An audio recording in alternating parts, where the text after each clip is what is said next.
and ready. GMA Weather. Serbisyong totoo ng GMA News.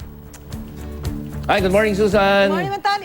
Maulan ba ngayon? Magkakaroon ba ng pag-ulan? Lalo na mamaya hapon. May mga party. Ang dami eh. Yes, Susan. Yun ang isang paalala natin sa ating mga kapuso. May mga mahihinang pag-ulan, lalo na dito sa Metro Manila. Mula umaga yan hanggang mamayang hapon at posible hanggang gabi, Susan. Ay, naku ba kaya? So, kailangan mayroon na nakaantabay ng mga tarapal. Ano? Yun, Susan. O kaya naman, kung ano, kailangan ng mga Indoor. tent para lalong-lalo na yung magkakaroon ng mga Party. mamayang gabi. Ano? Yun po ang paalala natin. At unang simbang gabi nga sa ilang panig ng Metro Manila, Susan, sinabayan po ng mahinang pag-ulan.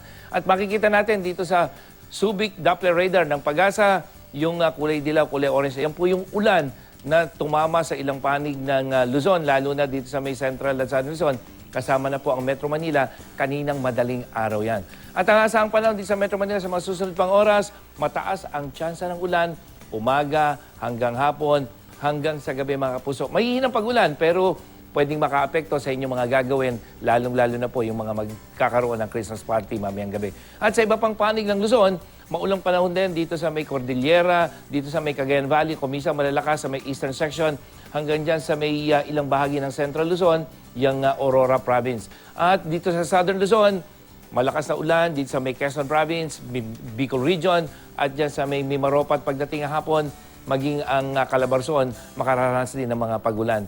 Sa Visayas, Eastern, Central at Western sections, magkakaroon po ng mga pagulan na kuminsan nagkakatamtaman at malalakas dito sa may Panay Island hanggang dyan sa may Negros Island.